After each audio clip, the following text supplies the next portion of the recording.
اعوذ باللہ من الشیطان الرجیم بسم اللہ الرحمن الرحیم یا ایہا الذین آمنوا لا تقربوا الصلاة وانتم سکارى حتى تعلموا ما تقولون ولا جنبا الا عابری سبیل حتى تغتسلوا وَإِن كُنتُم مَّرْضَىٰ أَوْ عَلَىٰ سَفَرٍ أَوْ جَاءَ أَحَدٌ مِّنكُم مِّنَ الْغَائِطِ أَوْ لَامَسْتُمُ النِّسَاءَ فَلَمْ تَجِدُوا مَاءً فَتَيَمَّمُوا صَعِيدًا طَيِّبًا فَامْسَحُوا بِوُجُوهِكُمْ وَأَيْدِيكُمْ ان اللہ کان عفوا غفورا۔ اس آیت کریمہ کا ترجمہ یہ ہے، اے ایمان والو، جب تم نشے کی حالت میں ہو تو اس وقت تک نماز کے قریب بھی نہ جانا جب تک تم جو کچھ کہہ رہے ہو اسے سمجھنے نہ لگو، اور جنابت کی حالت میں بھی جب تک غسل نہ کر لو نماز جائز نہیں، الا یہ کہ تم مسافر ہو یا بیمار ہو یا سفر پر ہو یا تم میں سے کوئی قضائے حاجت کی جگہ سے آیا ہو یا تم نے عورتوں کو چھوا ہو، پھر تم کو پانی نہ ملے تو پاک مٹی سے تیمم کر لو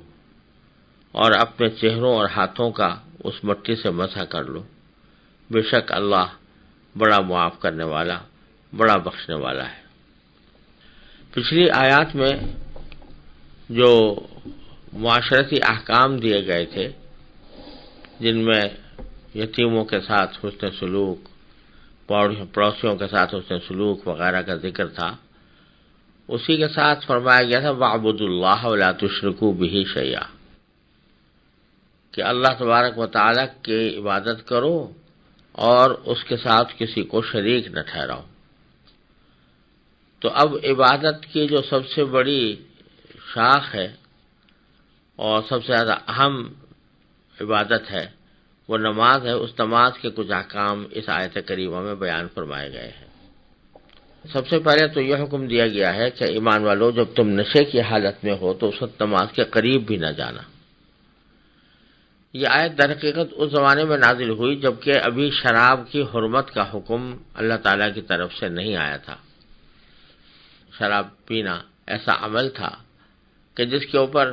مدتوں سے اہل عرب میں عمل چلا آ رہا تھا، اور شراب کی محبت ان کی گھٹی میں پڑی ہوئی تھی،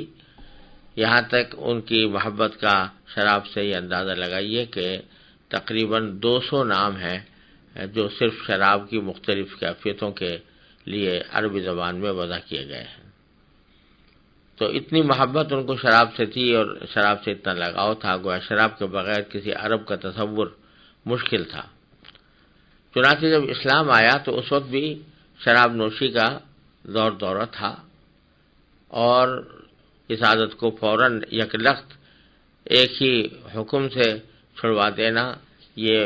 مشکل تھا، لہذا شروع میں اللہ تبارک و تعالی نے اس کی واضح حرمت کا حکم نازل نہیں فرمایا تھا۔ چنانچہ شراب نوشی کا جو عمل تھا وہ اہل عرب کے اندر چلا رہا تھا، اور جو حضرات مسلمان ہوتے تھے شراب کی حرمت کا حکم نہیں آیا تھا، اس لیے وہ شراب نوشی کرتے تھے۔ تو اسی سلسلے میں ترمذی میں ایک روایت ہے جس کو انہوں نے سند حسن، جس کی سند کو سند حسن قرار دیا، یعنی اچھی سند کے ساتھ وہ حدیث مروی ہے کہ شراب کی حرمت سے پہلے ایک دفعہ حضرت عبدالرحمن بن عوف رضی اللہ تعالیٰ عنہ نے بعض صحابہ کرام کی گھر پر دعوت کی تھی، جس میں شراب نوشی کا بھی انتظام تھا جیسا کہ عام معمول تھا۔ جب یہ سب حضرات کھا بھی چکے اور شراب بھی اس میں پی گئی تو مغرب کی نماز کا وقت ہو گیا۔ اکثر روایتوں میں تو یہ ہے کہ حضرت علی رضی اللہ تعالیٰ عنہ کو امام بنایا گیا، اور بعض روایتوں میں یہ ہے کہ عبدالرحمن بن عوف کو امام بنایا گیا۔ ان سے نماز میں قل یا ایھا الکافرون پڑھتے ہوئے غلطی ہو گئی، اور غلطی بھی معمولی نہیں، سخت غلطی ہو گئی قل یا ایھا الکافرون پڑھتے ہوئے۔ تو اس موقع پر یہ آیت کریمہ نازل ہوئی جس میں تنبیہ کر دی گئی کہ نشے کی حالت میں نماز کے قریب مت جانا، کیونکہ جب تک کہ جان نہ لو کہ تم کیا کہہ رہے ہو، کیونکہ نشے کی حالت میں انسان کو ہوش نہیں رہتا کہ اس کی زبان سے کیا نکل رہا ہے. تو اس وقت میں نماز کے اندر اگر وہ تلاوت کرے گا تو تلاوت کے اندر اس قسم کی غلطی ہونے کا امکان واضح ہے. لہذا آئندہ تم اس نشے کی حالت میں نماز نہ پڑھو کے قریب مت جانا یا نماز نہ پڑھنا. یہاں صراحتاً شراب کو حرام نہیں قرار دیا، نشے کو حرام قرار نہیں دیا، بلکہ یہ کہا کہ نشے کی حالت میں نماز کے قریب مت جانا. یہاں سے خود بخود اس بات کی ایک دلالت اور ایک اشارہ ہو گیا کہ یہ شراب کوئی اچھی چیز نہیں ہے جو نماز سے انسان کو روکا جا رہا ہے کہ اس حالت میں نماز کے قریب مت جانا. تو ایک اشارہ دے دیا گیا کہ یہ شراب کوئی اچھی چیز نہیں ہے، اور کچھ بعید نہیں ہے کچھ عرصے کے بعد اس کو باقاعدہ حرام ہی قرار نہ دے دیا جائے. تو اس واسطے اس میں ایک اشارہ موجود ہے شراب کی آئندہ نازل ہونے والی حرمت کی طرف. بعد میں پھر شرعی حکم آ گیا حرمت کا، جس کی تفصیل آگے انشاءاللہ سورہ مائدہ میں آئے گی. تو ایک تو حکم یہ دیا اس آیت کریمہ نے کہ نشے کی حالت نماز کے قریب نہ جانا جب تک کہ تم پہچان نہ لو کہ تم کیا کہہ رہے ہو. ولا جنوباً، دوسری حالت جس میں نماز کے قریب جانے سے منع کیا گیا وہ جنابت کی حالت ہے،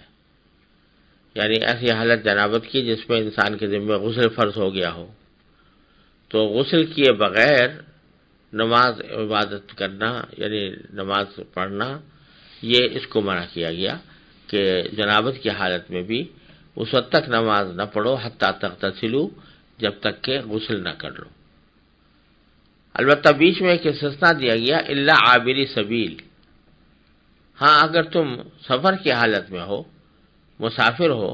اور نماز کا وقت آ گیا ہے اور تم حالت جنابت میں ہو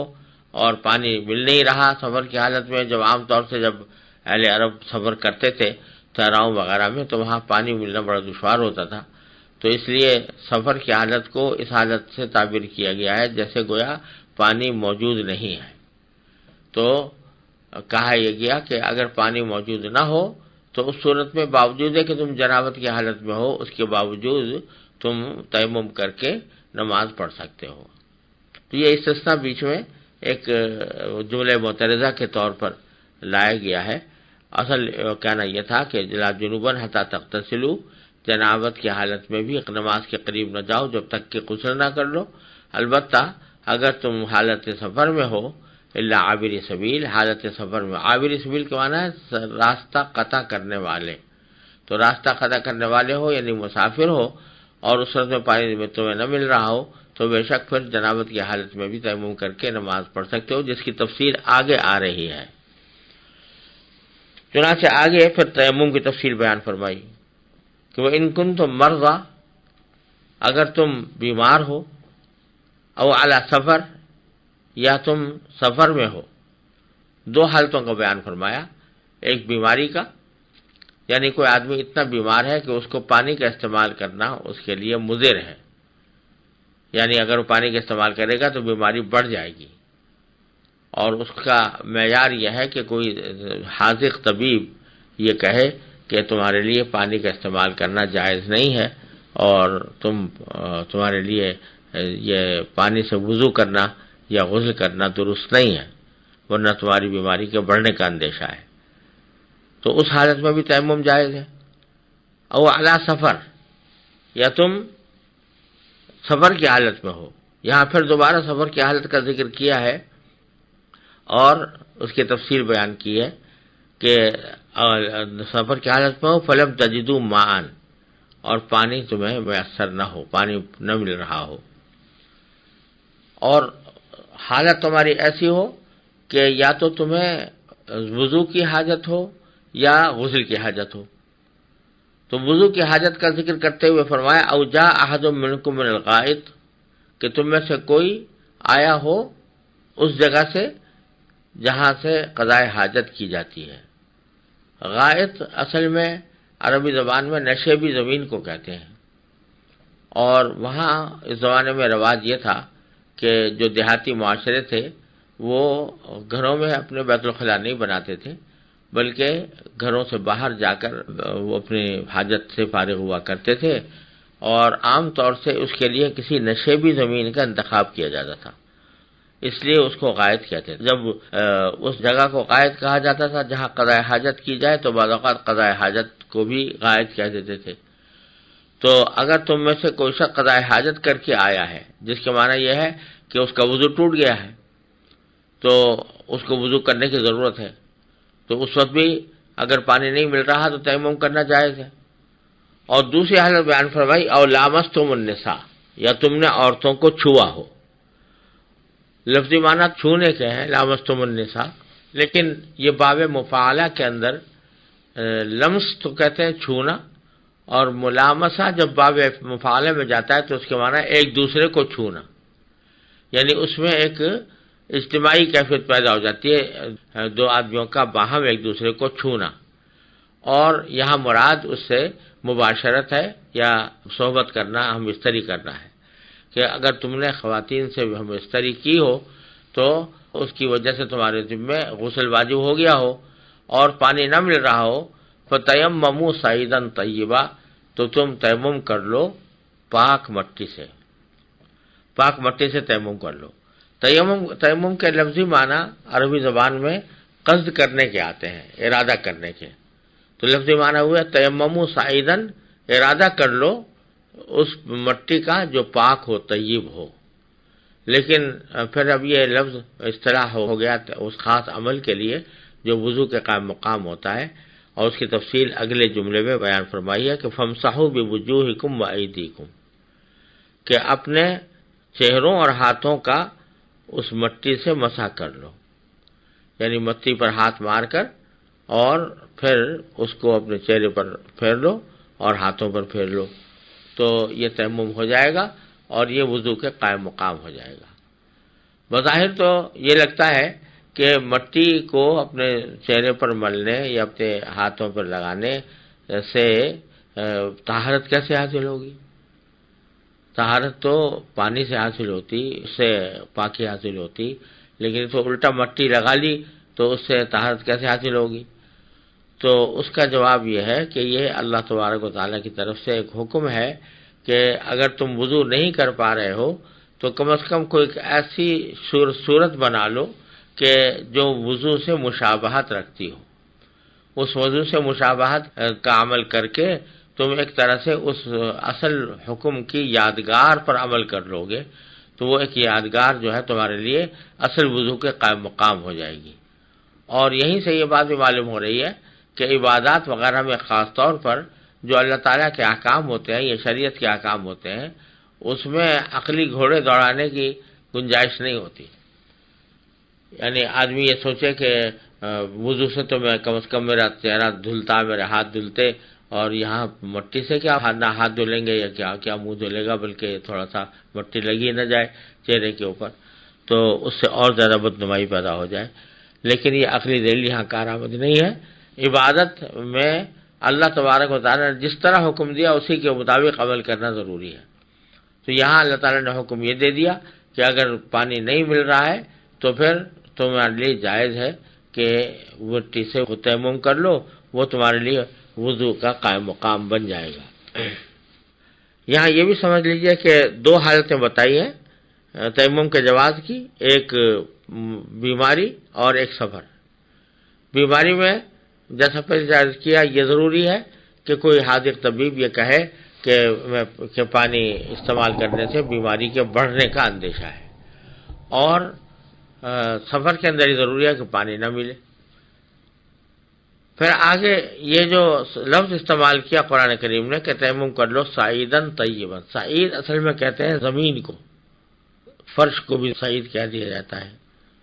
اور مراد اس سے امام ابو حنیفہ رحمۃ اللہ علیہ کے نزدیک